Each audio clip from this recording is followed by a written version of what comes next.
पुंडलिक वरदा हरिविठ्ठल श्री ज्ञानदेव तुकाराम दत्तात्रेय जनार्दन स्वामी एकनाथ सद्गुरुनाथ महाराज की जय। माऊली ज्ञानेश्वर महाराज की जय। जगद्गुरु तुकाराम महाराज की जय। तपोमूर्ती संत गाडगे महाराज की जय। राष्ट्रसंत तुकडोजी महाराज की जय। गुरुवर्य ऋषिवर्य घुसरकर महाराज की जय। सब साधु संतन की जय। भारत माता की जय। आनंदमानंदकरः प्रसन्नं सत्यज्ञान स्वरूपं निजबोधयुक्तं योगीन्द्रमीड्यं भवरोगवैद्यं श्री सद्गुरुं नित्यं अहं नमामि। ज्ञानदेवं ज्ञानमूर्तिं साक्षात् प्रेमस्वरूपिणं नामदेवं दयामूर्तिं नाथं वन्दे पुनः पुनः। वैराग्यस्य परामूर्तिं देहुक्षेत्रनिवासिनं तुकारामं महद्वन्दे भक्तराजचतुष्टकं। श्रीमञ्जुलावृन्मणिमाणिकेशं श्रीखञ्जरीशं जनहृन्निवेशं श्रीग्रामगीताजनकं प्रशान्तं सद्गुरु राष्ट्रसंतं सततं नमामि। राष्ट्रसंत गिरोद्गीर्णं ग्रामकल्याणचिन्तनं दीनार्थ करुणापूर्ण ग्रामगीतामृतं महत् शास्त्र सिद्धान्तानुगतं गुरुवाक्येषु सम्मतं स्वानुभूति प्रमाणञ्च ग्रामगीतामृतं महत्।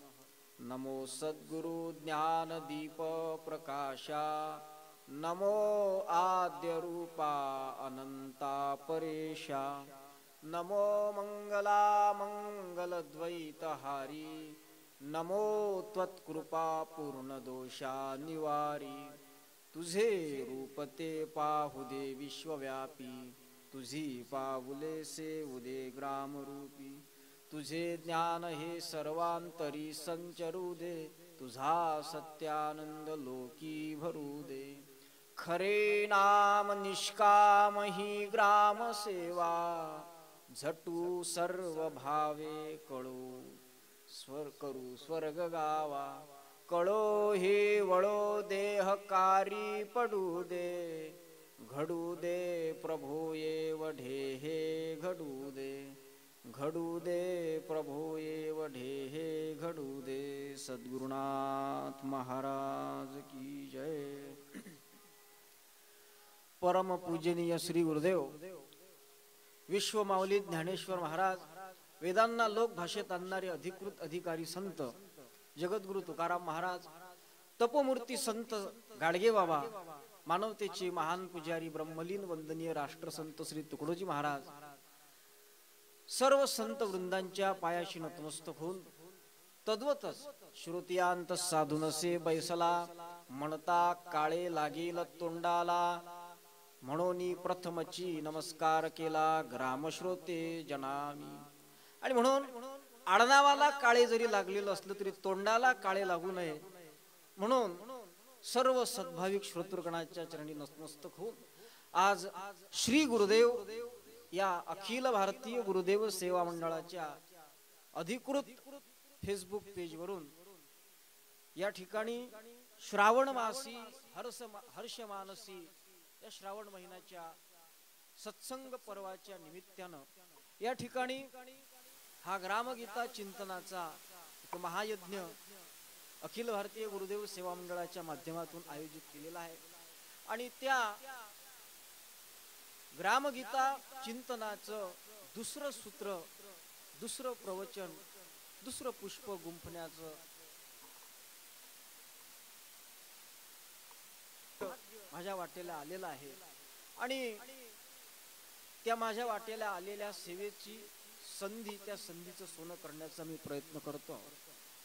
सद्भाविक सज्जन हो, माझ्या समोर जो ग्रामगीतेच्या चिंतनाचा आज विषय आलेला आहे तो विषय आहे ग्रामगीतेतील दुसरा अध्याय, तो म्हणजे धर्माध्याय.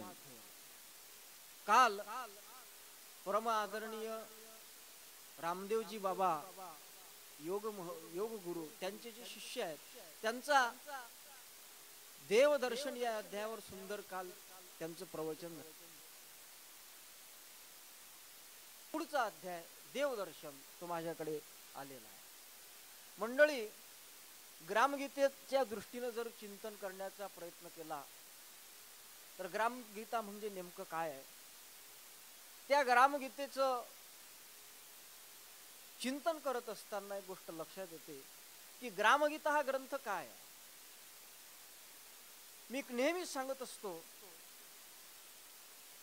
अनेक प्रकारचं अन्न ज्यावेळेस माणूस खातो त्यावेळेस त्या माणसाला कुठेतरी अपचन होते, अजीर्ण होते. आणि बरेच लोक मग मेडिकल मध्ये जाऊन एका गोळीचा सहारा घेतात. त्या गोळीचं नाव आहे हाजमोल्याची गोळी. त्या हाजमोल्याच्या गोळीनं काय होते, अनावश्यक भाग बाहेर पडतो आणि जो आवश्यक भाग आहे तो भाग आपल्या शरीरामध्ये राहून आपल्या शरीराची पुष्टी होत असते. त्याचप्रमाणे ही ग्रामगीता म्हणजे एक हाजमोल्याची गोळी आहे. अनेक प्रकारचं विचार, अनेक प्रकारच्या बऱ्या वाईट संस्कारांचा समुच्चय आपल्यामध्ये झाल्यानंतर आपल्या मनामध्ये काहूर माजतं आणि नेमकं कोणतं योग्य आहे आणि कोणतं अयोग्य आहे हा एक मोठा प्रश्न तुमच्या आमच्या समोर उभा राहत असतो. त्यावेळेस ग्रामगीता हा ग्रंथ असा आहे की तो हाजमोल्याच्या गोळीचं काम करतो. जो अनावश्यक भाग आहे तो बाहेर काढत असतो आणि जो आपल्याकरता योग्य आहे तो भाग कायम ठेवून आपल्या वैचारिक प्रगल्भतेला एक वेगळं वळण देत असतो. असा हा ग्रामगीता ग्रंथ. त्यापेक्षा पुढे जाऊन बोलण्याचा प्रयत्न केला तर मी ती कथा सांगणार नाही अकबर बिरबलाच्या जीवनातली, परंतु त्या बिरबलानं अकबराला अनेक प्रकारचे फुलं बागेमध्ये लावून लोकांची घरं पाडून सुद्धा त्या ठिकाणी अनेक प्रकारचे फुलं लावून त्या ठिकाणी ती बाग सुगंधी करण्याच्या दृष्टीने, कारण राजा अकबर राजा जाईल त्या ठिकाणी त्याला सुगंध मिळाला पाहिजे असं त्याचा एक इच्छा होती. तेव्हा त्याच्या इच्छेची पूर्ती करण्याकरिता लोकांचे घरं पाडून त्या ठिकाणी फुलं लावण्यापेक्षा, फुलांचे झाडं लावण्यापेक्षा जो एक मार्ग त्या बिरबलानं पत्करला होता तो मार्ग अत्यंत सुंदर असा मार्ग होता. तो मार्ग म्हणजे सर्वच प्रकारच्या फुलांचा सुगंध एकाच अत्तराच्या बॉटलमध्ये अत्तर तयार करून तो राजाच्या हाती दिला होता. तसं हे राष्ट्रसंत तुकडोजी महाराजांनी सर्व वेद उपनिषदादी गायी दोहुनी केली गीतामाई, तैसेची संत ग्रंथ सर्व ही साररूपी या ग्रंथी. जगाच्या पाठीवर जे जे काही संत झाले असतील त्या सर्व संत महंत महापुरुषांच्या एका विचाराचं अंशात्मक समुच्चय जो केला आहे तो सर्व महापुरुषांच्या विचाररूपी पुष्पांचा एक पुष्पगुच्छ म्हणा किंवा त्याला एक अत्तर म्हणा जे तयार केलं आहे ना ते आहे ग्रामगीता. आणि त्या ग्रामगीतेचा चिंतन आपण करत आहोत. भाग्यवान मंडळी, या ग्रामगीतेच्या दृष्टीनं जर चिंतन केलं तर या ग्रामगीतेमध्ये पहिला अध्याय महाराजांनी देवदर्शन लिहिला आणि त्या देवदर्शन अध्यायामध्ये देवाचं आणि साधू संतांचं वर्णन केलं. कारण मानवाच्या उद्धाराकरिता आमच्या चिंतनानुसार फक्त आणि फक्त 4 गोष्टींची आवश्यकता असते. ग्रामगीतेच्या पहिल्या अध्यायाचा समारोप करत असताना वंदनीय राष्ट्रसंत तुकडोजी महाराजांनी त्याचं वर्णन केलेलं आहे. साधू संत देव धर्म मानोद्धारची त्यांचे कर्म, तेची आठवणी उद्धरू ग्राम तुकड्या म्हणे. ग्रामगीतेच्या पहिल्या अध्यायाचा समारोप करत असताना महाराजांनी म्हटलं 4 गोष्टी. कोणत्या 4 गोष्टी? पहिली गोष्ट साधू संत.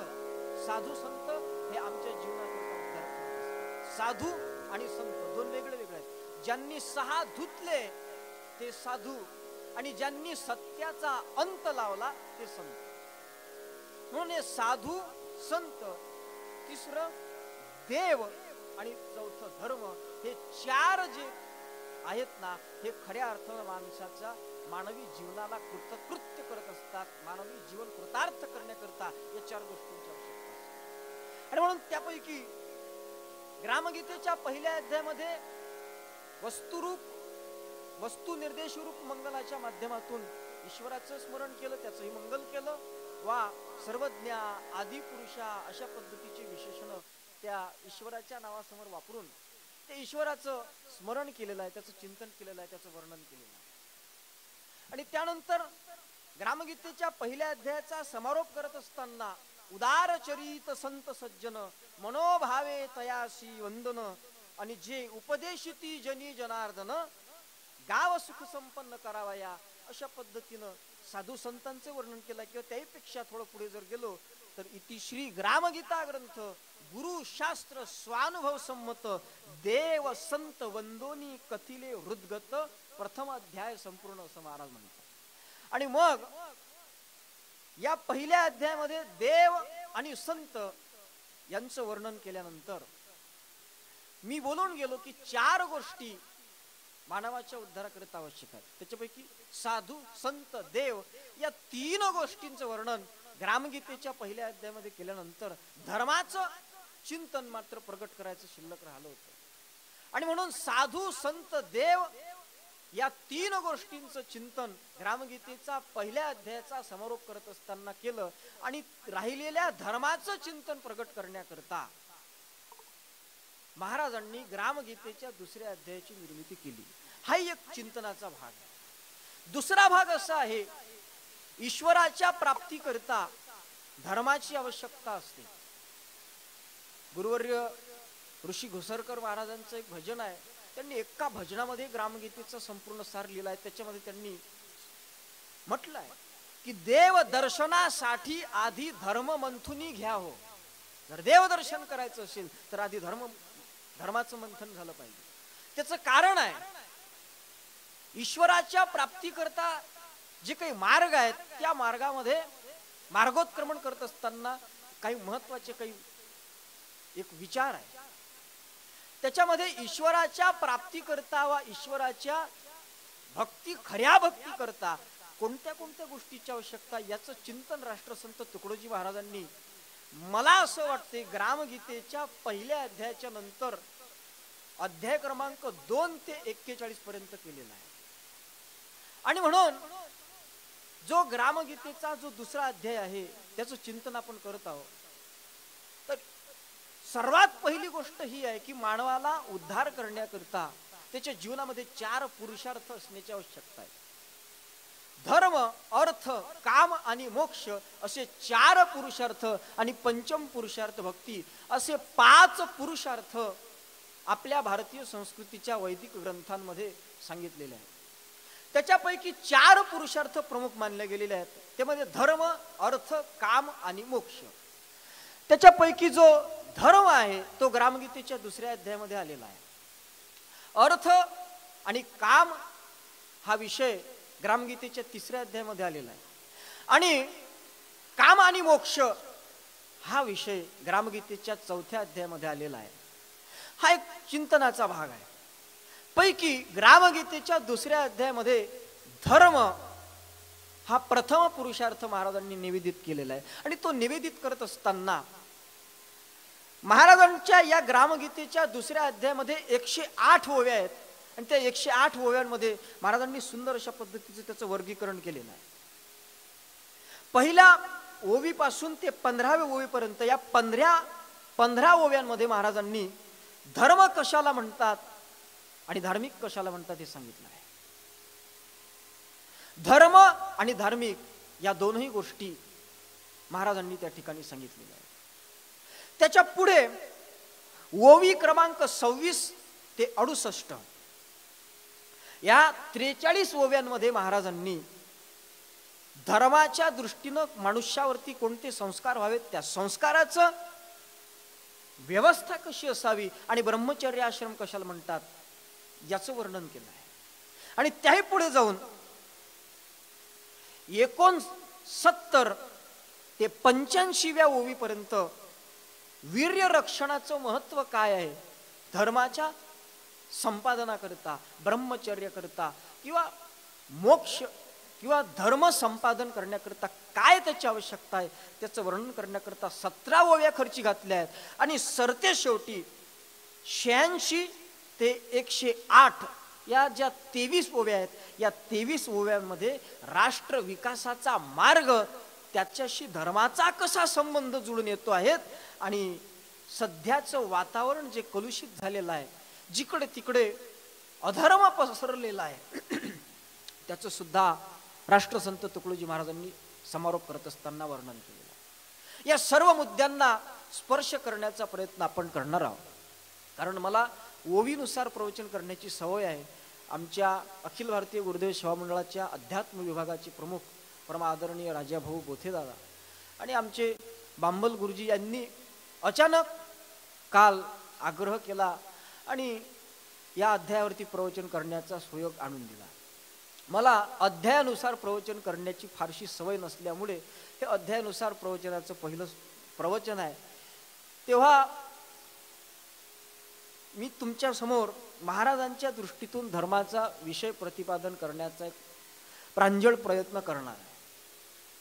मंडळी, हा जो धर्माचा विचार आपण करतो, त्याआधी धर्म या शब्दाची व्याख्या समजून घेणं अत्यंत महत्वाची गोष्ट आहे. धर्म म्हणजे काय? संस्कृताची धातू रूपावली जर आपण पाहिली तर धातू रूपावलीच्या माध्यमातून आपल्या लक्षात येईल धर्म या शब्दाची उत्पत्ती कशी आहे. ध्रु या धातूपासून धर्माची उत्पत्ती झालेली आहे. धर्म या शब्दाचा धातू आहे ध्रु. ध्रु म्हणजे धारण करणे. महाभारतानं त्याचं सुंदर वर्णन केलं. महाभारताच्या शांती पर्वामध्ये धर्माच्या दृष्टीनं महाभारतकारांनी सुंदर विचार मांडलाय. ते म्हणतात, धारणा धर्म मित्येहु धर्मो धारयती प्रजा. काय म्हणतात महाभारत? धारण ज्याच्या माध्यमातून समाजाचं धारण पोषण ज्याच्या माध्यमातून केलं जाते, समाजाची सुव्यवस्था ज्याच्या माध्यमातून केली जात असते ना, त्याला धर्म म्हणतात. ही जी महाभारतामध्ये केलेली धर्माची व्याख्या आहे, वा धातू रूपावलीनुसार जी धर्म या शब्दाची व्युत्पत्ती होते आहे, तीच व्याख्या राष्ट्रसंत तुकडोजी महाराजांनी ग्रामगीतेमध्ये केली. काय म्हणतात ना, धर्म म्हणजे धारणा सुंदर.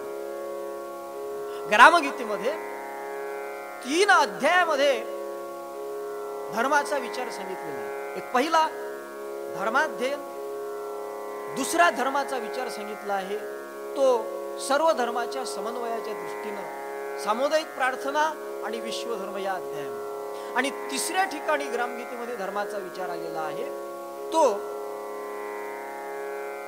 सेवा धर्म आहे, समत्व धर्म आहे. त्या धर्माचा विचार ग्रामगीतेच्या 29व्या अध्यायामध्ये दलित सेवा या अध्यायामध्ये. त्यापैकी धर्म जो आहे त्या धर्माची मूल तत्वे काय आहे, त्याची व्याख्या काय आहे, धार्मिक कशाला म्हणतात याचा विचार या अध्यायामध्ये आहे. धर्म म्हणजे धारणा सुंदर किंवा मानव समाज राहावया सुस्थिती धर्म सकळा निवेदित. धर्माची व्याख्या काय आहे? नीती न्याय ह्या ज्या सगळ्या गोष्टी आहेत ना, यालाच धर्म म्हणतात. विचार सागर नावाचा एक ग्रंथ आहे, पंडित निश्चलदासजींचा ग्रंथ आहे. आणि त्या ग्रंथाचं सुंदर अशा पद्धतीचं विवरण मराठीमध्ये त्याचं भाषांतर केलं आहे साखरे महाराजांनी. आणि त्यांनी त्या ग्रंथाच्या प्रस्तावनेमध्ये असं लिहिलं आहे की धर्म धर्म धर्म म्हणजे काय, धर्म कशाला म्हणतात. त्यांनी अशी सुंदर व्याख्या केलेली आहे की महाराजांनी सुद्धा जी व्याख्या केली आहे ग्रामगीतेमध्ये, सर्वास असावा संतोष, दुःख न व्हावे प्राणी मात्रास, याचा सक्रिय करावा अभ्यास, धर्म नीती बोललेली. नीती म्हणजे धर्म, ही धर्माची नीती आहे.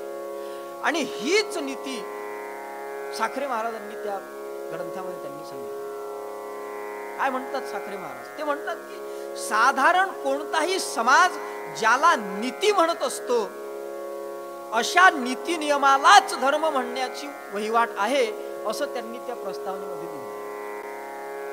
आणि म्हणून धर्म म्हणजे काय तर खऱ्या अर्थानं धर्म त्याला म्हणतात की ज्यामुळे परस्परांच्या वागणुकीतून प्रेम प्रगट होत असतं. नीतीची वागणूक आहे परस्परांच्या स्वतः सहित दुसऱ्याच्या सुद्धा कल्याणाच्या दृष्टीनं जे आचरण केलं जात असतं त्याला धर्म म्हणत असत.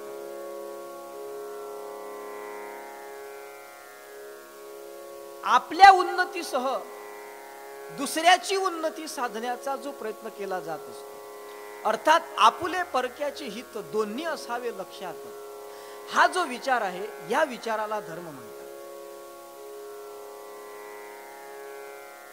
धर्म धर्म म्हणजे काय महाराजांनी स्पष्ट सांगितलंय. धर्म धर्म काय ओरडता सर्व, धर्माचे ते वर्म ठावे आम्हा. विश्वमाऊली ज्ञानेश्वर महाराजांनी धर्माची फार सुंदर व्याख्या केली. त्यांच्या ज्ञानेश्वरीमध्ये ज्ञानेश्वर महाराजांनी असं म्हटलंय, अगा जया जे विहित ते ईश्वराचे मनोगत, म्हणून केलिया निभ्रांत सापडेची तो. ज्याला ज्याला जे विहित आहे तेच ईश्वराचं मनोगत आहे असं समजून त्या मार्गाचं आचरण करणे यालाच खऱ्या अर्थानं धर्म म्हणतात. हाच खऱ्या अर्थानं धर्म आहे. महाराजांनी तरी दुसरं काय सांगितलं, परस्परांशी वागणूक ज्यात न्याय नीती सम्यक आणि प्रत्येकाचे कर्तव्य चोख, धर्म ऐसे त्याला. अर्थातच राष्ट्रसंत तुकडोजी महाराजांनी अभंग गाथेमध्ये सुद्धा सांगितलं आहे की जया मार्गे इह पर साधतील तोची धर्मशील निश्चयशी. ज्या आचरणाच्या माध्यमातून, ज्या नीती नियमांच्या आचरणाच्या माध्यमातून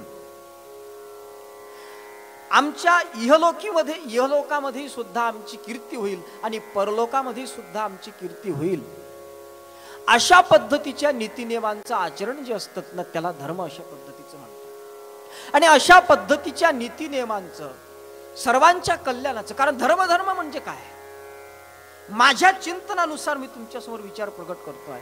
धर्म म्हणजे काय, आमच्या देशामध्ये काही स्मृती होऊन गेल्या, त्या स्मृतीमध्ये धर्माची सुंदर व्याख्या सांगितली. धर्म कशाला म्हणतात, आत्मान प्रतिकूलानी परेशान न स्माचरेत इति धर्म. हा कशाला म्हणतात धर्म, आपल्याकरता जे प्रतिकूल आहे, आपल्याकरता जे दुःखदायक आहेत ना त्या गोष्टी दुसऱ्यांसाठी न करणे याला धर्म म्हणतात. धर्म म्हणजे काय,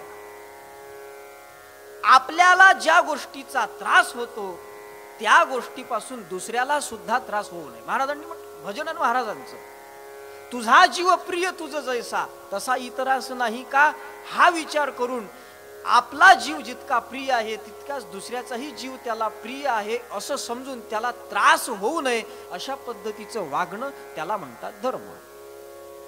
समर्थ रामदास स्वामींनी फार सुंदर वर्णन केलं आहे.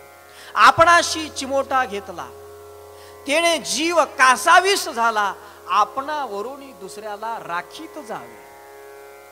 आपल्याला काटा रुतल्यानंतर आपल्याला दुःख होतेत ना, मग दुसऱ्याला सुद्धा काटा ऋतू नये याची काळजी घेणं याला म्हणतात धर्म. हा खरा धर्म आहे. ज्यावेळेस अर्जुनानं भगवान गोपाल कृष्णाला प्रश्न विचारला होता की भगवंता, माझ्या जीवनामध्ये सहज योग घडला पाहिजे, सहज परमार्थ घडला पाहिजे, सहज माझ्या जीवनामध्ये धर्म घडला पाहिजे, मी काय करू. त्यावेळेस भगवान गोपाल कृष्णांनी सुद्धा त्या ठिकाणी अर्जुनाला फार सुंदर विचार सांगितला. आत्मोपम्येन सर्वत्र समम पश्यन्ति सोऽर्जुन. अर्जुना, स्वतःच्या आत्म्याच्या उपमेनं दुसऱ्याला पाहणं यालाच खऱ्या अर्थानं धर्म म्हणतात. हा धर्म सांगितला. आणि या सदाचाराची, या नीती नियमांची वागणूक ज्या माणसाची असते ना, खऱ्या अर्थानं सज्जन हो त्याला धार्मिक असं म्हणत असते. आणि म्हणून महाराजांनी धार्मिक कोणाला म्हणावं ते सुद्धा सांगितलं. महाराज म्हणतात की धार्मिक त्यासची म्हणावे जो सत्य वाचुनी वागे बरवे, स्वये आपुल्याची स्वभावे, समरस होई सर्वांशी. त्याला धार्मिक म्हणावं. कोणाला? त्याला धार्मिक म्हणावं जो नीती नियमांचं पालन करत असताना, कोणाचाही दबाव नसताना, कोणाच्याही बंधनात नसताना जो नीती नियमांचं पालन करत असतो ना, खऱ्या अर्थानं त्याला धार्मिक म्हणत असतो. माळा भस्म टिळे लावणारा जो माणूस आहे तो धार्मिकच असेल अशा पद्धतीचं म्हणता येणार नाही. म्हणता येणार तो बाह्यांगानं धार्मिक असतो, पण अंतरंगानं तो धार्मिक आहे की नाही त्यात मात्र शंका आहे. आणि म्हणून धार्मिक कोणाला म्हणावं महाराजांनी स्पष्ट सांगितलं. धार्मिक त्यासची म्हणावे, सत्य वाचुनी वागे बरवे, स्वये आपुल्याची स्वभावे, समरस होई सर्वांशी. नको वैद्य अथवा डॉक्टर, आपणची राहे आरोग्य तत्पर. नको वकील न्यायाधीश दंडधर, न्याय व्यवहार सहजची. महाभारतामध्ये शांती पर्वामध्ये वेदव्यासांनी फार सुंदर वर्णन केलं.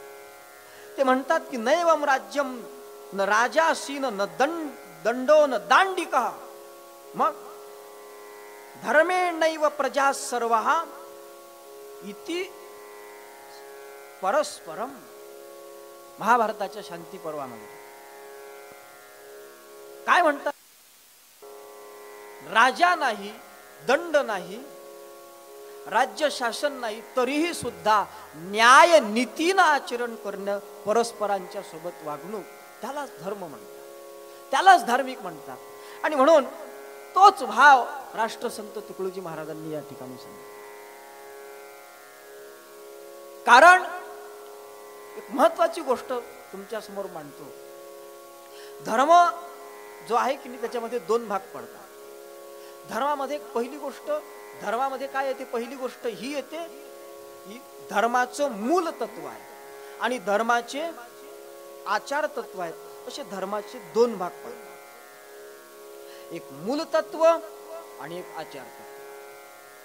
त्यालाच लौकिक तत्व आणि पारमार्थिक तत्व असे आपण म्हणू शकतो. आणि म्हणून धर्माची लक्षणं भिन्न आहेत आणि धर्माचे चिन्ह वेगळे आहेत. दोन भाग पडतात. धर्माचे जे चिन्ह आहेत त्या धर्माच्या चिन्हाला काय म्हणतात?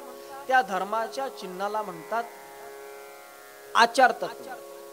आणि धर्माची जी लक्षणं आहेत त्या धर्माच्या लक्षणाला म्हणतात धर्माची मूल तत्व. असे दोन भाग आहेत. आता गंध आहे, माळ आहे, हे जे आहे गंध आहे, माळ आहे, धोतर आहे, टोपी, फेटा, हे धर्माचे चिन्ह आहेत. हे काही धर्म नाही. महाराजांनी म्हटलंय ना ग्रामगीतेमध्ये, ऐसे ज्याच्या हृदयी स्फुरण तोची खरा धर्मवाण, बाह्य अवडंबर धर्म चिन्ह ते ते गौण धर्म नोहे. बाह्य जे आहे ते काही धर्म नाही आहे, ती धर्माची उपांगे बाहिरे. महाराजांच्या भजनामध्ये आलाय ना, महाराज म्हणतात की माळा भस्म टिळे नाही एवढाच धर्म, तीर्थक्षेत्री गेले नाही एवढाच धर्म, व्रत जप केले नाही एवढाच धर्म, ही तो धर्माची उपांगे भाई रे, धर्म पोरांचा पोरखेळ नाही रे. घेतो धर्माची आण मनी नाही मान, धर्म अशान कळायचा नाही हो, धर्म पोरांचा पोरखेळ नाही हो. अर्थात धर्म हा काही पोरांचा पोरखेळ नाही. महाराज म्हणतात ही धर्माची उपांगी आहे. आणि आमच्या भारतीय संस्कृतीमध्ये जे जे काही ग्रंथ झाले आहेत त्या सगळ्या ग्रंथामध्ये एक महत्वाची गोष्ट सांगतो, त्या सगळ्याच्या सगळ्या ग्रंथामध्ये चिन्हांना महत्व दिलेलं नाही, लक्षणाला महत्व दिलेलं आहे. लक्षणच महत्वाचे चिन्हापेक्षा. पाहत तुम्ही भगवान गोपाल कृष्णांनी श्रीमद भगवद्गीतेच्या 2ऱ्या अध्यायामध्ये स्थित प्रज्ञाची लक्षणे सांगितलेली आहेत, स्थित प्रज्ञाची चिन्ह सांगितलेली आहेत. गीतेच्या 12व्या अध्यायामध्ये अद्वेष्टा सर्वभूतानां मैत्र करुण एवच निर्ममो निरहंकार समदुःख सुखक्षमी, अशा पद्धतीचे जे काही वर्णन केलेलं ते भक्ताच्या लक्षणाचं वर्णन आहे, चिन्हाचं लक्षण. चिन्ह वेगळे असतात आणि लक्षण वेगळे असतात. लक्षण महत्वाचे असतात. महाराजांनी सुद्धा ग्रामगीतेमध्ये तोच भाग घेतला. गीतेमध्ये पाहतो 14व्या अध्यायामध्ये गुणातीताची लक्षणं सांगितली.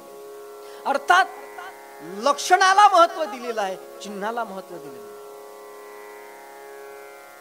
महाराजांनी सुद्धा चिन्हाला महत्व दिलं नाही, लक्षणाला महत्व दिलं. आपल्या गुरुदेव सेवा मंडळाचे जे एक ओळख चिन्ह आहे आपली भगवी टोपी, ती भगवी टोपी सुद्धा गुरुदेव सेवा मंडळाचं लक्षण नाही आहे, ते गुरुदेव सेवा मंडळाचं चिन्ह आहे. महाराजांनी स्पष्ट म्हटलंय त्याच्यामध्ये, ही टोपी भगवी दर्शवी आपुली पुरातन संस्कृती, इतिहास काला पूर्वीचे जे चिन्ह आर्या भारती चिन्ह आहे. या प्रार्थना काळी तरी त्यागाची ही धरी धारणा, हे आहे लक्षण. त्याग हे लक्षण आहे आणि भगवी टोपी हे चिन्ह आहे. ग्रामगीतेमध्ये सुद्धा महाराजांनी प्रचारकाचे चिन्ह सांगितले नाहीत, प्रचारकाची लक्षणं सांगितले आहेत. हा महत्वाचा भाग आहे. महाराज काय म्हणतात, प्रचारकाची मुख्य लक्षणे सत्य वाचून कार्य करणे. अर्थात प्रचारकाची लक्षणं सांगितली आहेत, प्रचारकाची चिन्ह नाही. तसंच या ठिकाणी सुद्धा महाराजांनी धर्माची चिन्ह नाही, धर्माची लक्षणं सांगितली आहेत. धर्माचे जे चिन्ह आहेत ते चिन्ह महत्वाचे नाही, लक्षण महत्वाचे आहेत मित्र. आणि म्हणून राष्ट्रसंत तुकडोजी महाराजांनी धर्माची काही लक्षणं सांगितली. त्या अगोदर धर्माच्या चिन्ह आणि लक्षणामधला थोडासा भेद स्पष्ट करण्याच्या दृष्टीने प्रयत्न करतो. धर्माचे लक्षण आणि चिन्ह कसे भिन्न आहेत हे तुमच्या मग नंतर लक्षात येईल. एखादा माणूस बिमार पडला आहे, तुम्ही असेल मी असेल कोणी असेल, पडू नये पण बिमार पडला, आणि बिमार पडल्यानंतर त्याची तब्येत बिघडल्यानंतर तो दवाखान्यात तपासणीसाठी गेला. आणि तपासणीसाठी गेल्यानंतर त्या ठिकाणी डॉक्टरकडे गेल्यानंतर त्याच्या अंगावर जे काही चिन्ह असतात, डोळे लाल झालेले असतात, चेहरा उतरलेला असतो, अशा काही काही ज्या गोष्टी असतात, त्याच्यामुळे तो जो डॉक्टर आहे की नाही, ते डॉक्टर ओळखतात की याची तब्येत बरी नाही आहे. अर्थात हे तब्येत बरी नसण्याचे चिन्ह आहेत, मात्र याच्यावरून नेमकं त्याला काय झालं हे मात्र सांगता येत नाही. ज्या वेळेस त्याच्यावरती इलाज करायचा असतो, त्याला नेमकं काय झालं आहे आणि त्याच्यावरती काय इलाज करावा याची जेव्हा डॉक्टरला आवश्यकता भासते की नाही मित्र, त्यावेळेस डॉक्टर त्याला त्याची लक्षणं विचारतात. अरे काय होतंय तुला? त्यावेळेस तो लक्षणं सांगतो.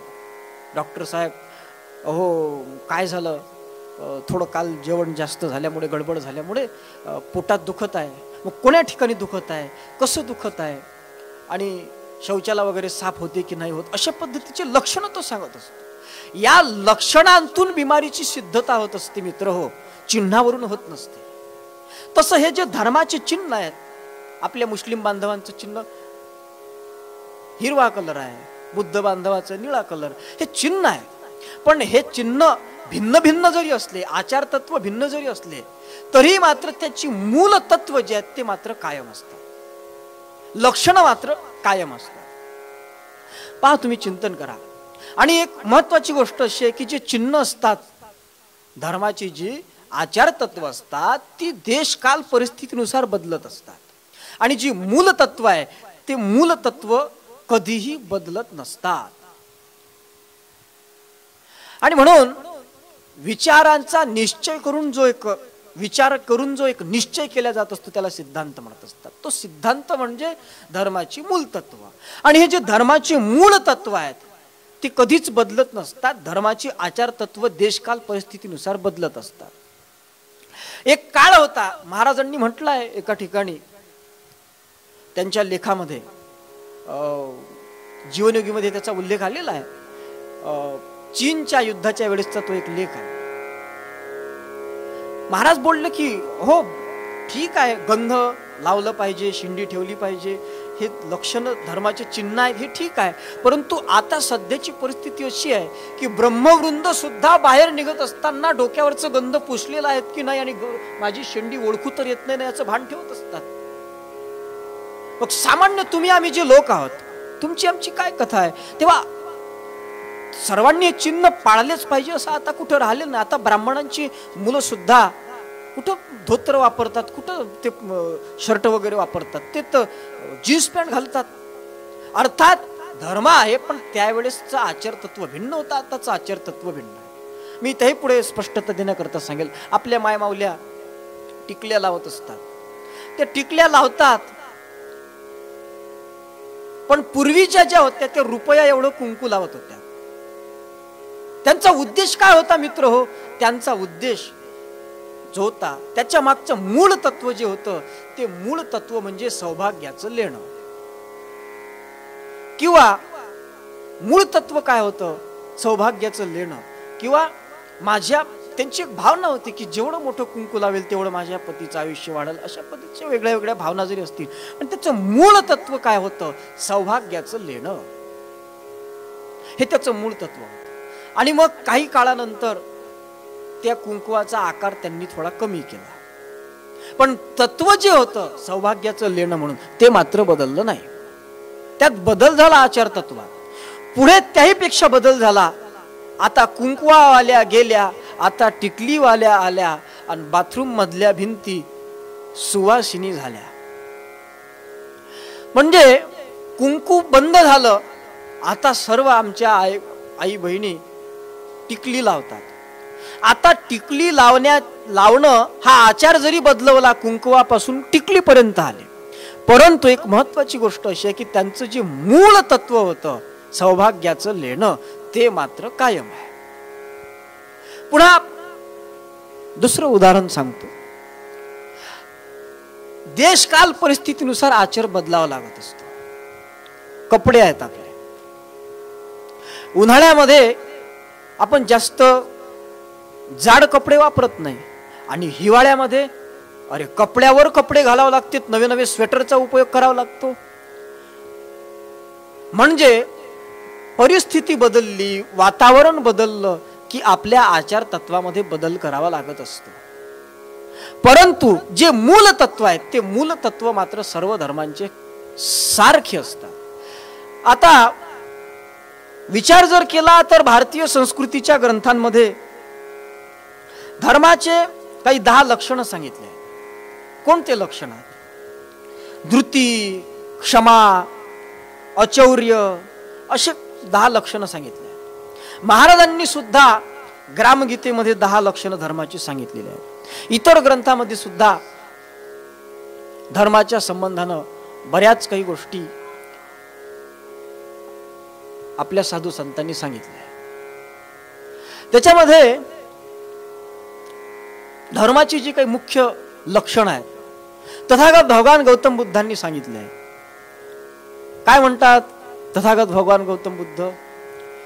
ते म्हणतात, पाणातिपाता वेरमणी सिक्खापदं समादियामि, अधिन्नदाना वेरमणी सिक्खापदं समादियामि, मुस्सावादा वेरमणी सिक्खापदं समादियामि, कामेषु मिथ्याचारा वेरमणी सिक्खापदं समादियामि. अर्थात मी व्यभिचार करणार नाही, मी खोटं बोलणार नाही, मी चोरी करणार नाही, मी अत्याचार करणार नाही, मी नशिल्या पदार्थाचं सेवन करणार नाही. हे मूल तत्व आहेत ना, याच्यामध्ये कुठं बदल आहे? हे जे आचार तत्व जरी असले तरी सुद्धा हे आचाराच्या गोष्टी ज्या आहेत ते मूल सिद्धांत आहेत ना धर्माचे. धर्म धर्म धर्म म्हणजे काय? महाराजांनी धर्माची 10 लक्षणं ग्रामगीतेमध्ये सांगितल्यात. या अध्यायामध्ये महाराज म्हणतात की धर्माचे मुख्य लक्षण त्याग, अहिंसा, सत्यपूर्ण, अपरिग्रह, ब्रह्मचर्य, जाण, तारतम्ययुक्त, परस्पराशी अभेद प्रेम. नाही काय म्हणतात महाराज?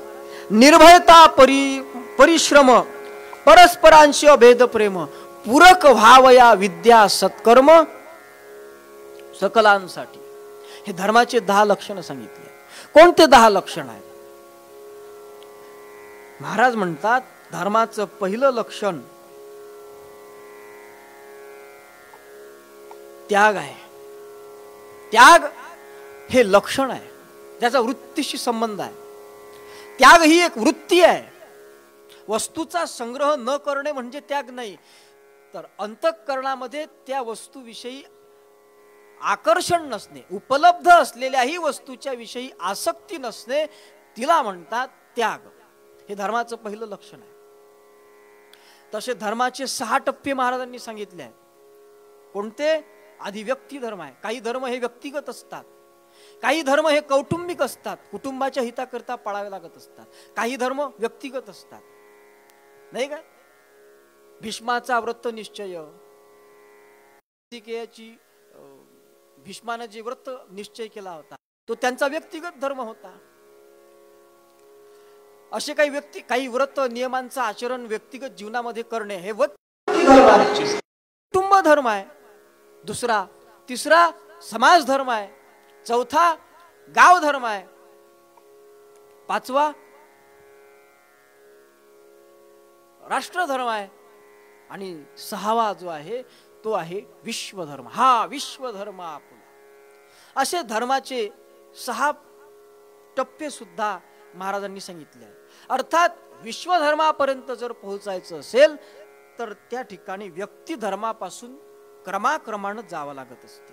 आणि म्हणून धर्माचे क्रमाक्रमाने जाण्याकरता धर्माची जी मुख्य लक्षणं आहेत ते सुद्धा जाणून घेणं महत्वाचं. म्हणून धर्माचं पहिलं लक्षण आहे त्याग. दुसरं लक्षण आहे अहिंसा. त्याग, अहिंसा, सत्यपूर्ण. अहिंसा कशाला म्हणतात? अहिंसा त्याला म्हणतात. ज्ञानेश्वर महाराजांनी त्या अहिंसेचं फार सुंदर वर्णन केलं आहे. काय म्हणतात ज्ञानेश्वर महाराज? आणि जगाच्या सुखोद्देशे शरीर वाचा मानसे रहाटणे ते अहिंसे स्वरूप जाण. ज्ञानेश्वर महाराज म्हणतात जगाच्या सुखाकरता, जगाच्या हिताकरता, जगाला सुख व्हावं या उद्देशानं काया वाचा मनानं आचरण त्या पद्धतीचं करणे, तसं वागणे त्याला म्हणतात अहिंसा. थोडक्यात सांगतो, आपल्या बोलण्यातूनही अहिंसा प्रगट व्हावी, आपल्या वाचेतूनही प्रगट व्हावी आणि आपल्या शरीरातूनही अहिंसा प्रगट व्हावी. या तीनही गोष्टीतून अहिंसा प्रगट होणे त्याला म्हणतात अहिंसा खऱ्या अर्थानं. तिसरं लक्षण आहे धर्माचं सत्य. नाही, गोस्वामी तुलसीदास म्हणतात की नाही, धर्म न दुसर सत्य समाना अगम निगम पुराण बखाना. किंवा राष्ट्रपिता महात्मा ज्योतिराव फुले म्हणतात की सत्यनीती हाची मानवांचा धर्म, बाकीचे अधर्म ज्योती म्हणे. अर्थात सत्य हे धर्माचं तिसरं लक्षण आहे. अपरिग्रह, नाही काय, अपरिग्रह आहे. त्यानंतर थोडक्यात मी पुढे चालतो. अपरिग्रह ब्रह्मचर्य आहे. नाही, ब्रह्मचर्य हे सुद्धा धर्माचं एक प्रमुख अंग आहे. हे 5 लक्षणं तारतम्यानं पालन करणे, हे तारतम्यानं. ब्रह्मचर्याचा विचार आपण पुढे पाहणारच आहोत. या 5 गोष्टींचं तारतम्यानं आचरण करणे आणि पुढे निर्भयता, शरीर श्रम असले पाहिजे. कारण आराम हराम है असं पंडित नेहरू म्हणत होते. म्हणून श्रम असले पाहिजे, निर्भयता असली पाहिजे आणि परस्परामध्ये अभेद प्रेम असलं पाहिजे. भेद नसावा प्रेम करताना. सर्वांशी आपलं प्रेम भाव, सबके संगमे प्रेम भाव सम मंत्र नाही हे तुझ्या महाराज म्हणतात. आणि म्हणून आणि सत्कर्म जे आहे त्या सत्कर्माचं आचरण सुद्धा असलं पाहिजे. या गोष्टीचं 10 गोष्टीचं पालन करणे म्हणजेच खऱ्या अर्थानं धार्मिक होणे आहे. यालाच धार्मिक म्हणतात. आणि या 10 गोष्टीचे जे लक्षणं आहेत, ह्या 10 गोष्टी ती धर्माची लक्षणं आहेत. आणि हे धर्माची लक्षणं ज्याच्यामध्ये असतात त्याला धार्मिक अशा पद्धतीचं म्हटलं जात असतं. आणि म्हणून धर्माची व्याख्या जी एक वैशिष्ट्यिक शास्त्रामध्ये धर्माची व्याख्या आली आहे की ततो अभ्युदयो निश्रेयस सिद्धी सधर्म. हा अर्थात अभ्युदय व्हावा, नाही का, महाराजांच्या भजनामध्ये तो म्हणतो अभ्युदय व्हावा. म्हणजे अभ्युदय, श्रेयस आणि निश्रेयस दोनही पद्धतीने, नाही काय, दोनही ठिकाणी पारमार्थिक आणि लौकिक दोन्ही पद्धतीचा विकास, सर्वांगीण विकास होणं त्याला म्हणतात धर्म. व्यक्ती व्हावी धार्मिक, धर्म लव हे एकांगी लटक, आणि भौतिक आणि पारमार्थिक विकास व्हावा सर्वांचा, ही जी व्याख्या आहे वैशेषिक शास्त्रानं केलेल्या व्याख्यावरून कुठं ही व्याख्या उनीपुरी भरते. अर्थात ही व्याख्या सुद्धा वैशेषिक शास्त्राशी सुसंमत अशा पद्धतीची व्याख्या आहे. आणि म्हणून प्रत्येक व्यक्तीचा 6 गोष्टींमध्ये विकास होणे, 6 गोष्टींमध्ये सर्वांगीण विकास होणे, त्याला म्हणतात धर्म. प्रत्येकाशी शरीर, मन, वाणी, इंद्रिये, बुद्धी, प्राण या सर्वांच्या विकासाचे साधन तोच धर्म. या 6 गोष्टींमध्ये विकास व्हावा याच्याकरिता जे आचरण असतं की याच्याकरिता जी एक साधनं आहेत ना, त्या साधनांचं आचरण करणे त्यालाच खऱ्या अर्थानं धर्म असं म्हणतात. आणि तो धर्म आपल्या जीवनामध्ये उतरावा, कारण हा जो मानव समाज आहे, प्रत्येक माणूस आहे, हा माणूस पशुयोनीतून आलेला आहे आणि त्याला क्रमाक्रमानं संस्कार देऊन नराचा नारायण करायचा आहे. कारण नर करणी करे तो नरका नारायण होय. ग्रामगीता सुद्धा तेच बोलते की करणी करता विवेके पूर्ण नरची होय नारायण. आणि म्हणून महाराजांनी सांगितलंय की मानव पशुयोनीतून आला, नराचा नारायण होणे त्याला, यासाठी संस्कार देऊनी सावरीला क्रमाक्रमाने. आणि त्याच्यावरती संस्कार झाले पाहिजेत, त्या संस्कारानं त्याला आपण सावरून घेतलं पाहिजे. याच्याकरता धर्मामध्ये आपले जे धर्म महर्षी ऋषी संत होऊन गेले त्यांनी काय केलंय की समाजामध्ये त्या माणसाला क्रमाक्रमानं संस्कार दिल्या जावेत आणि त्या माणसाचं जीवन हे संस्कारमय व्हावं, याच्याकरता त्याच्या आयुष्यामध्ये 100 वर्षाच्या आयुष्याची 4 भागामध्ये विभागणी केली. त्याच्यामध्ये पहिलं 1 ते 25 वर्षापर्यंत ब्रह्मचर्य आश्रम, आणि 25च्या नंतर 26 ते 50 पर्यंत गृहस्थ आश्रम, 51 ते 75 पर्यंत वानप्रस्थ आश्रम, आणि 75 पासून 100 पर्यंत हे संन्यास आश्रम, असे 4 विभाग त्यांचे करून दिले. आणि या ब्रह्मचर्य आश्रमाकडे आपण आता वळणार. त्याच्यामध्ये पहिला जो आश्रम आहे तो आहे ब्रह्मचर्य आश्रम. तो कधीपासून सुरू होते तर मानव जीवनी करिता पदार्थपण ब्रह्मचर्य आश्रम लागे जाणं, जो सर्व आश्रमांचे मूल स्थान पाया म्हणावा जीवनाचा. कारण ज्याचा ब्रह्मचर्याश्रम साधला त्याचा पुढील काळ सुखी गेला आणि मग प्रत्येक आश्रम त्याला उत्कर्षदायी होत असे. हा महत्वाचा भाग आहे. आणि म्हणून धर्म जर करायचा असेल तर महाराज स्वानंद सुखनिवासी गुरुनाम गुरु पूज्य सुदामदादा सावरकर यांनी जे ग्रामगीता बीजक लिहिलंय, त्या ग्रामगीता बीजकामध्ये संत सुदामदादा लिहितात की भाग्ये जरी नरये शिकावा धर्म ब्रह्मचर्य, गुणबल चातुर्ये चमकती युवक शुद्ध कार्य, नियम आदर्शची सुखकंद घेऊनी सेवेचा छंद, विश्वची हरी जानुनी निवारू दुर्धर भवबंध. त्याच्यामध्ये ते म्हणतात की भाग्ये जरी नरये परंतु शिकावा धर्म ब्रह्मचर्य, ब्रह्मचर्याचं पालन करून त्यानं धर्माचं शिक्षण घेतलं पाहिजे, तेव्हा त्याच्या मानव जीवनात आल्यानंतर त्याचं जीवन संस्कारमय होईल. हा भाग महत्वाचा आहे. आणि म्हणून या संस्काराची पेरणी जी आहे, या ब्रह्मचर्याश्रमाची जी सुरुवात आहे मित्र हो, ती कधीपासून होते तर गर्भधारणेपासून होत असते. पहिला जो संस्कार आहे गर्भधारण संस्कार, 16 संस्कार शास्त्रामध्ये सांगितले आहे. त्याच्यामध्ये गर्भधारणेपासून सुरुवात होत असते ती ब्रह्मचर्याश्रमाची.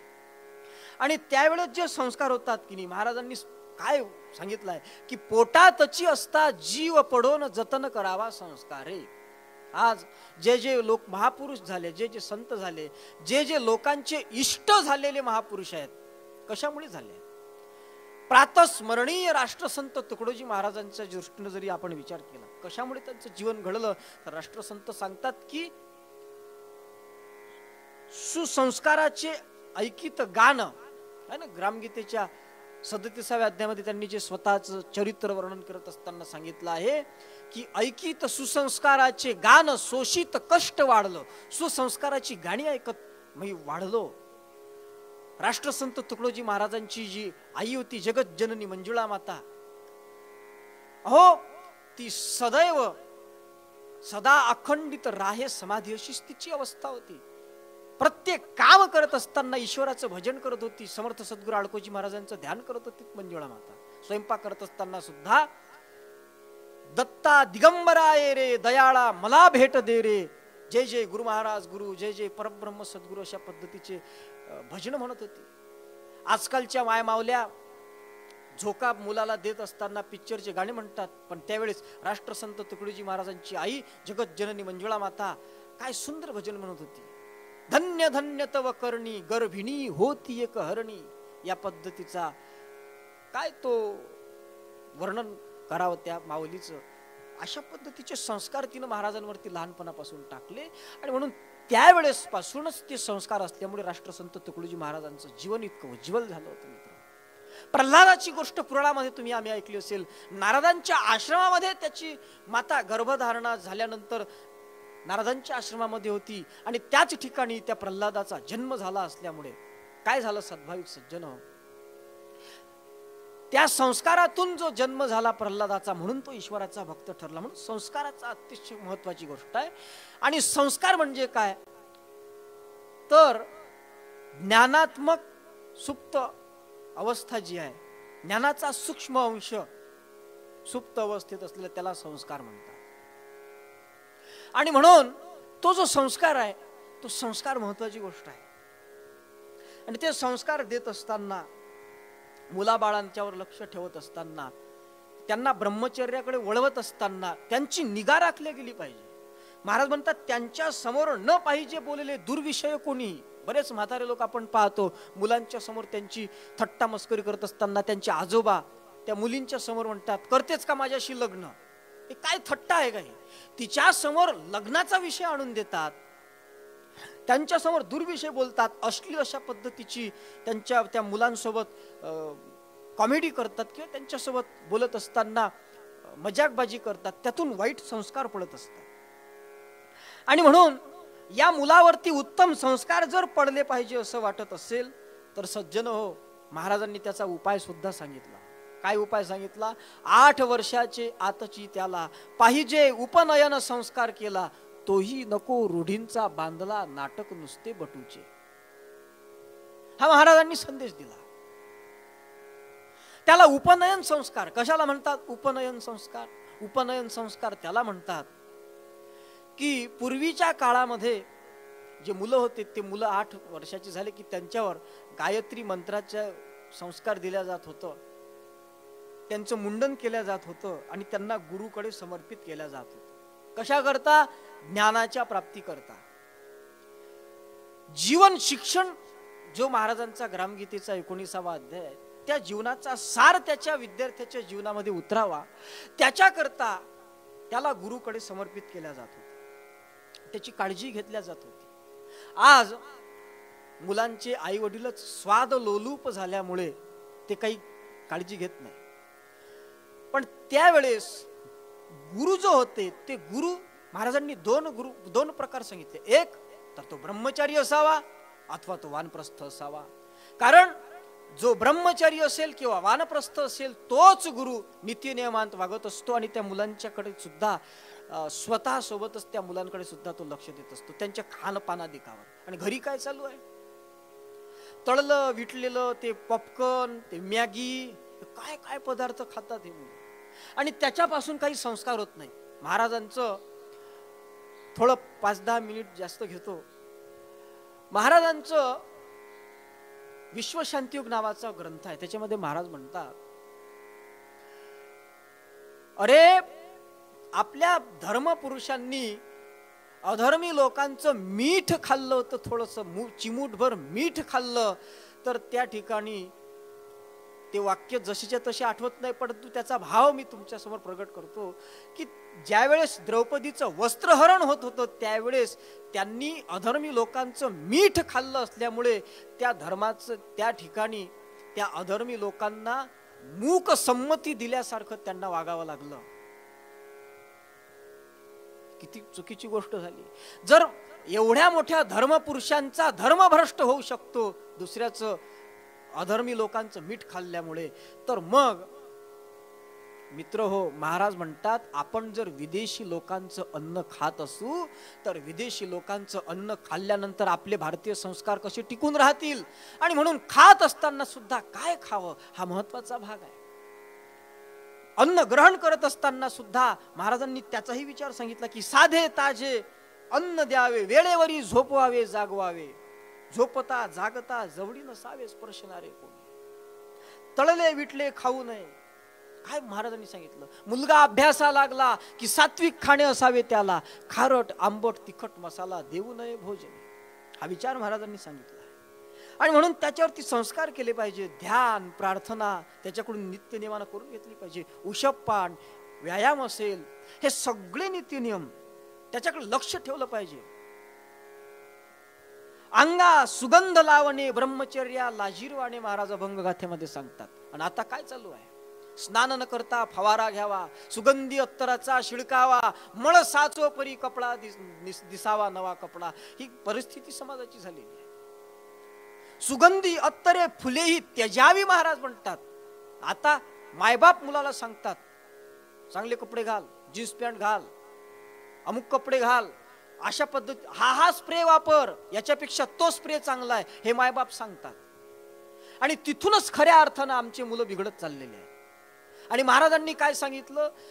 सुगंधी द्रव्य लावणे, अत्तर सुगंध लावणे, ब्रह्मचर्या लाजीरवाणे. लावू नये त्यानं. तुकड्या म्हणे विडा खाऊ नये तेने. जो ब्रह्मचर्य आहे त्यानं पान खाऊ नये, चहा पिऊ नये, पान चहा बिडीचे थोतांड सर्व तो परिवर जावे, हे महाराजांनी सांगितलं आहे.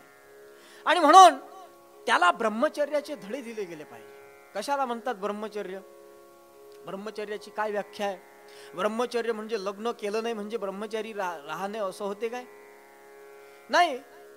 असं जर म्हटलं तर बरेच असे पागल लोक आहेत की ज्यांचं लग्नही झालं नाही, काहीच नाही, रस्त्यानं फिरत असतात, त्यांनाही ब्रह्मचारी म्हणावं लागेल. नाही. ब्रह्मचर्य म्हणजे लग्न केलेलं नाही असा माणूस नाही, त्याला अविवाहित असं म्हणतात. अविवाहित मध्ये आणि ब्रह्मचर्यामध्ये फरक आहे. त्याला अविवाहित म्हणू शकतो पण ब्रह्मचारी नाही. मग ब्रह्मचर्याची काय व्याख्या आहे. याज्ञवल्क स्मृती नावाचा एक ग्रंथ आपल्या भारतीय संस्कृतीमध्ये होऊन गेला आहे. त्या याज्ञवल्क स्मृतीमध्ये महर्षी याज्ञवल्क असं म्हणतात, कर्मणा मनसा वाचा सर्वावस्था तू सुसर्वदा. काय म्हणतात. सर्वत्र मैथुन त्यागो ब्रह्मचर्य प्रचक्षते. अर्थात कायेन वाचेन आणि मनानं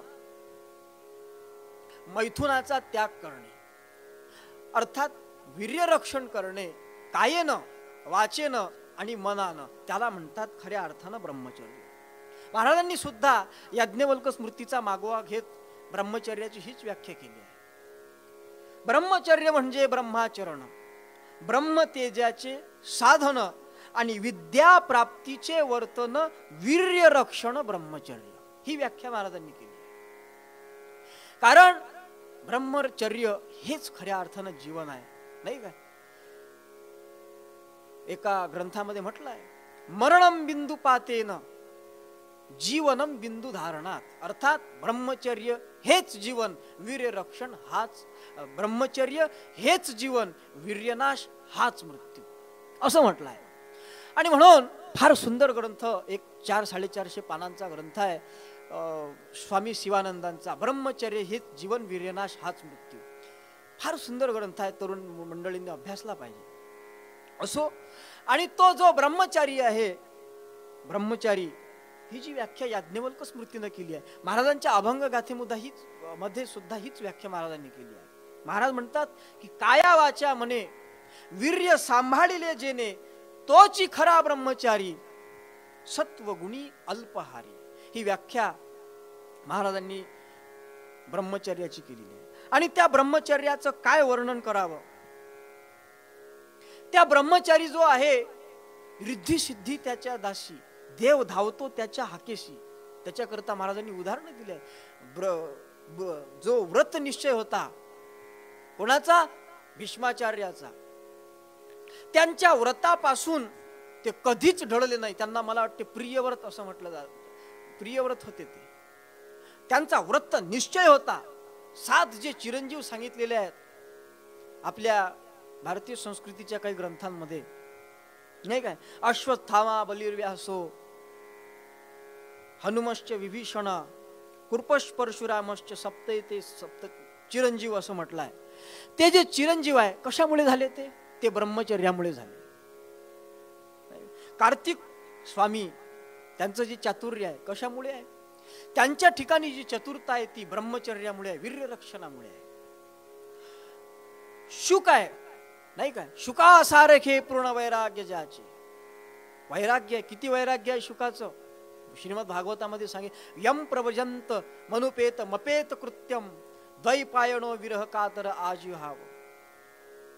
हे ज्यांच्या वडिलाचं वर्णन केलं आहे ते शुकाचार्य, की ज्यांच्या मुखाचं स्पर्श श्रीमद भागवताला झाल्यामुळे वेद तरुचे मधुर फल असं भागवत झालं, ते शुकाचार्य ज्ञानयोगी होते. कशामुळे त्यांचं ज्ञान आहे?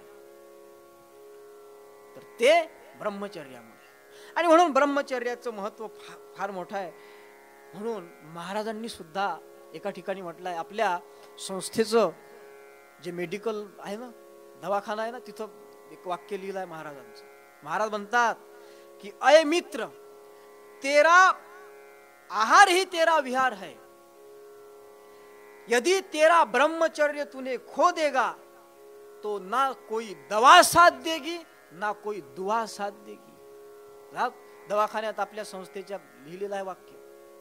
महाराज म्हणतात की तुम्ही जर ब्रह्मचर्य नष्ट, तुमचं वीर्य खोलं, ब्रह्मचर्य तुम्ही भंग केलं, तर तुम्हाला कोणती दवाई सुद्धा तुम्हाला वाचवू शकत नाही आणि कोणाची दुवाही वाचवू शकत नाही. अर्थात तुम्हाला जर खऱ्या अर्थानं निरोगी जीवन जगायचं असेल, निर्भय जीवन जगायचं असेल, निर्भय आणि उजळ माथ्याचं जीवन जगायचं असेल, तर आमच्या जीवनामध्ये ब्रह्मचर्याचं महत्व आवश्यक आहे. आणि म्हणून हे ब्रह्मचर्य आश्रम जे आहे, पूर्वीचा जो काळ होता, आपल्या काळामध्ये ही देशामध्ये ब्रह्मचर्यात फार महत्व होतं. ब्रह्मचारी पुरुषच नाही तर ब्रह्मचारिणी सुद्धा आपल्या देशामध्ये फार होऊन गेलेला आहे. फार दूर काय जाता हो. आपल्या अखिल भारतीय गुरुदेव सेवा मंडळाचा जर विचार केला तर लक्षात येईल, प्रेममूर्ती विमलताई ठक्कार यांचा जर विचार केला तर काय त्यांचं चातुर्य, त्यांचं बुद्धिबल, त्यांचे तुम्ही ग्रंथ वाचून पाहत, काही त्यांचे 1-2 ग्रंथ फार सुंदर आहे, साधक मंडळीनं वाचले पाहिजे. त्या विमलताई ठक्कार काय ब्रह्मचारी झाल्या नाही? ब्रह्मचारी साधूच झाले असं नाही, स्त्रिया सुद्धा फार फार स्त्रिया ब्रह्मचारी होऊन गेलेल्या आहेत. त्यांनी सुद्धा आपल्या देशामध्ये त्यांचे स्वतंत्र आश्रम होते. त्यांनी वेदामध्ये सुद्धा लोपामुद्रा सारख्या ऋषी पत्नीनं वेद लिहिलेले आहेत. तिच्या पूर्व जीवनामध्ये तिनं ब्रह्मचर्य पालन केलं होतं, नंतर गृहस्थ झाली होती म्हणूनच. किंवा कितीतरी साध्वी या देशामध्ये होऊन गेलेल्या आहेत, आजही आहेत. आणि पण काय झालं, या मी मगाशी बोलून गेलो, शेवटीच्या 23 ओव्यांमध्ये महाराजांनी राष्ट्राचं प्रगतीपथाचा मार्ग आणि सध्याची परिस्थिती त्याचं वर्णन केलं. महाराज म्हणतात की ह्या जे सगळं मी ब्रह्मचर्याचं धर्माचं वर्णन केलं आहे की या सगळ्या गोष्टींचं प्रशिक्षण एक काळ होता की त्या काळामध्ये आमच्या भारतीय संस्कृतीमध्ये सर्वच बाल जे होते त्या बाल तरुणांना दिल्या जात होते. कशा माध्यमातून? गुरूंच्या माध्यमातून.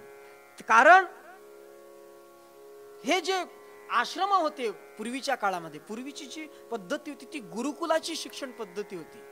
आणि त्या गुरुकुलामध्ये चुकून सुद्धा घरकुल होत नव्हतं.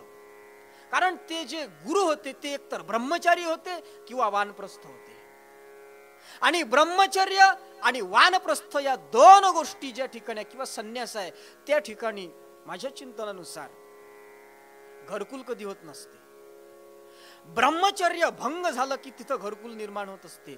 आणि ते साधू जे होते, जे ऋषी होते, ते गुरुकुल होतं. आणि त्या गुरुकुलामध्ये हे मुलं शिकण्यासाठी होते आणि हे शिकण्यासाठी राहत होते.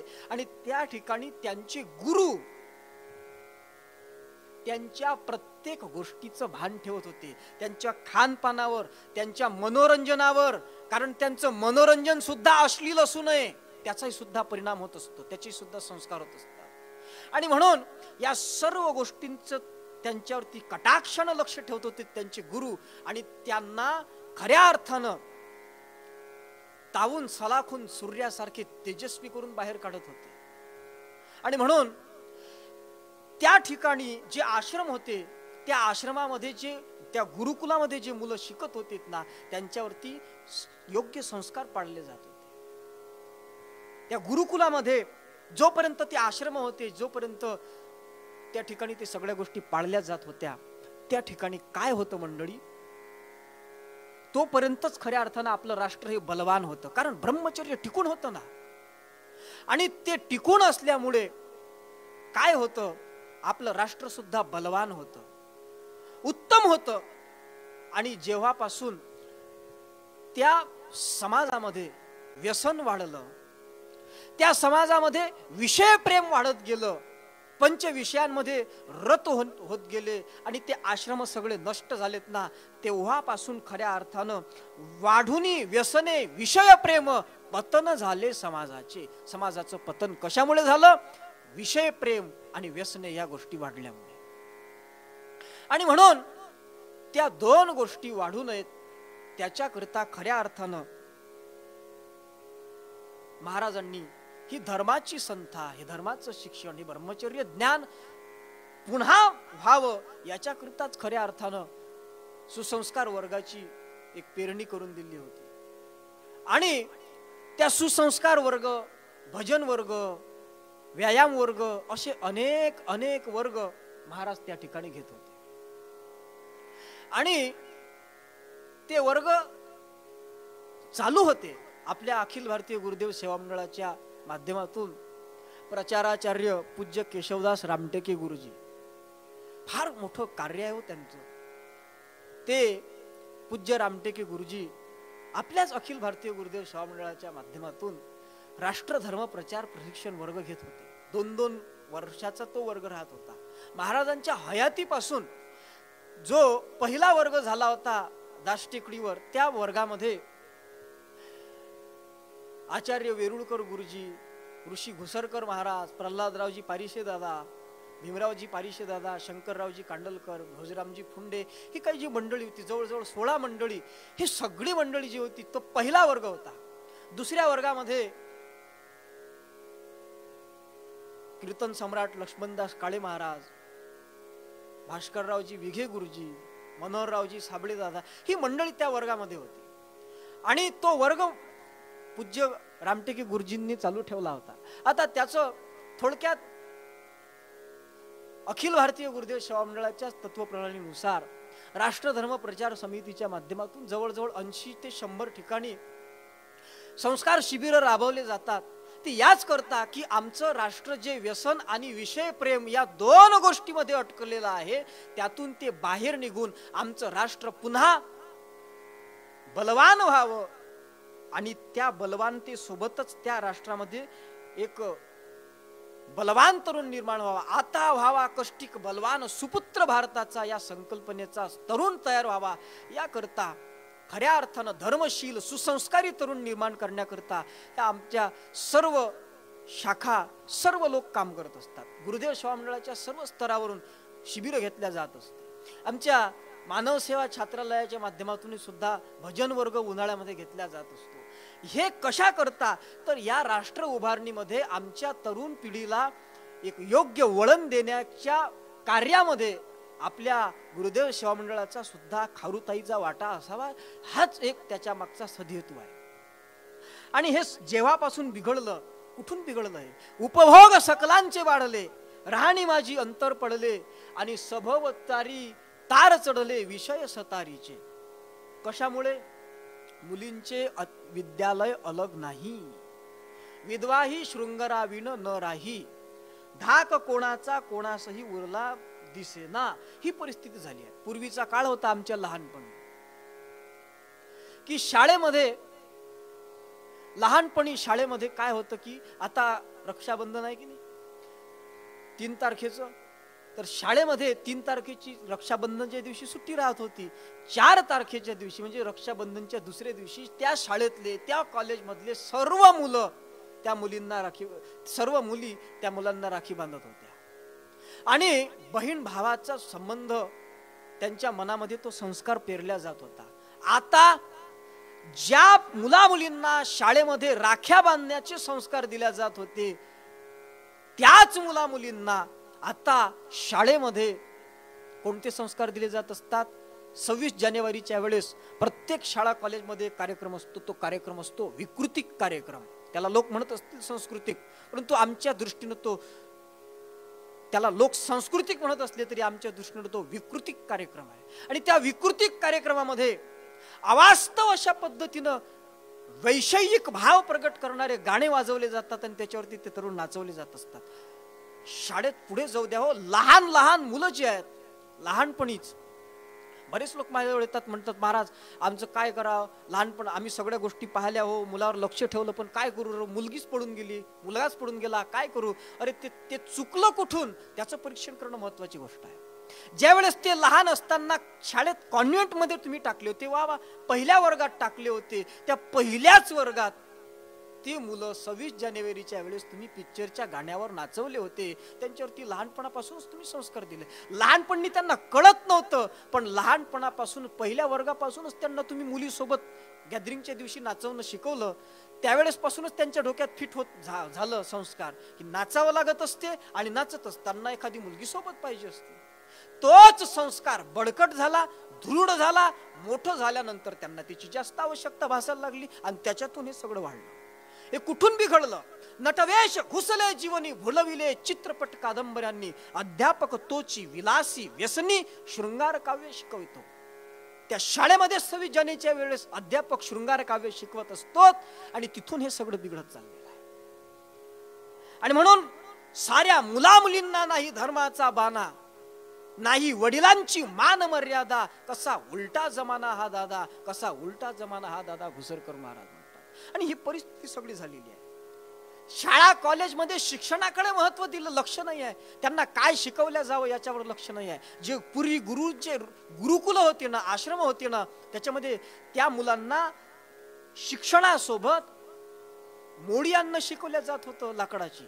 त्या शिक्षणासोबत त्या मुलांना शेती पिकवणं शिकवलं जात होतं, त्यांना शिवणकाम शिकवलं जात होतं. सर्व 14 विद्या 64 कला त्या ठिकाणी शिकवल्या जात होत्या आणि सर्व बाबतींनी सर्व संपन्न करून तो तरुण मुलगा समाजाच्या सेवेकरता त्या गुरुच्या आश्रमातून बाहेर पडत होता. पण आता ती परिस्थितीच राहिली नाही. आता काय झालंय?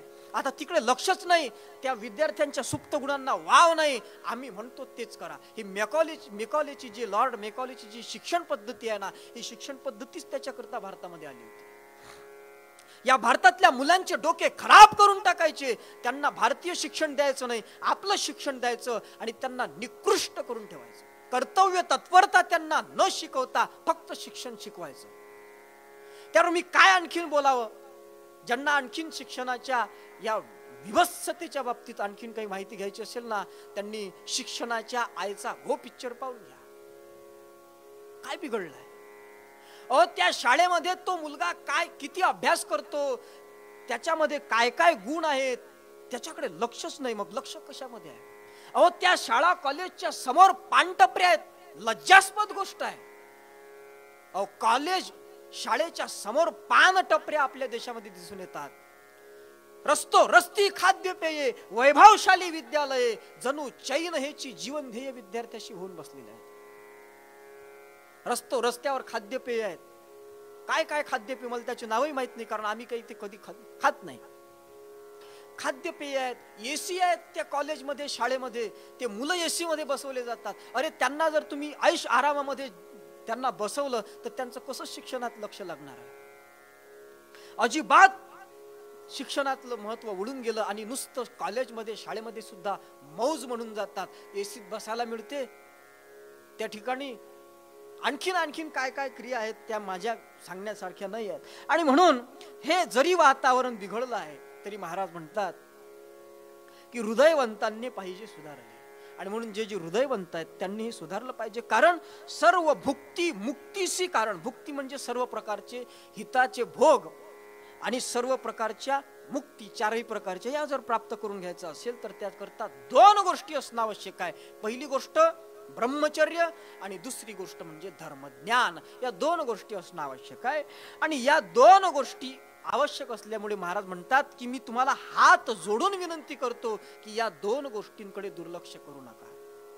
आणि म्हणून या मार्गाने जर तुम्ही जाल सज्जन हो तर खरंच तुमच्या सहित तुमच्या पुढच्या पिढीचा सुद्धा उद्धार झाल्याशिवाय, त्यांचं सुद्धा कल्याण झाल्याशिवाय राहणार नाही. अशा पद्धतीचा मानस या अध्यायाच्या माध्यमातून राष्ट्रसंत श्री तुकडोजी महाराज बोलून दाखवतात. आणि म्हणून हा भाग महत्वाचा आहे. मी या पेजवरून आमच्या अखिल भारतीय गुरुदेव सेवा मंडळाच्या माध्यमातून एक विनंती करतो आहे आपणा सर्व सद्भाविक सज्जनांना की मंडळी, जेवढं शक्य होईल तेवढ्या प्रमाणात का होईना आपण सर्व मंडळींनी आपल्या आपल्या भागामध्ये आपल्या आपल्या पंथ संप्रदायानुसार आपल्या आपल्या धर्मानुसार सुसंस्कार शिबिरांचं आयोजन करावं. आणि त्या संस्कार शिबिरांच्या आयोजनाच्या माध्यमातून थोडं तरी खारुताईचा वाटा आपल्या राष्ट्र उभारणीमध्ये येईल. आणि आपले जे काही तरुण मुलं आहेत हे सगळे मुलं बाळं खऱ्या अर्थानं समाजाच्या हिताच्यासाठी झटणारे तयार होतील. आणि समाजाचं कल्याण करण्याकरता आपलं कुठंतरी योगदान समाजामध्ये या दिल्या जाईल. त्याकरता संस्कार शिबिरांचं आयोजन करून आपल्या भारतातील तरुण हे सुसंस्कारित करण्याच्या दृष्टीनं आपण प्रयत्नरत व्हावं. आणि मी सुद्धा तुमच्या सोबतच त्या कार्यामध्ये सहभागी राहील अशा पद्धतीचं एक विचार बोलतो. आणि माझ्या या 1.25 तासाच्या प्रवचनामध्ये जर काही कदाचित कमी जास्त झालं असेल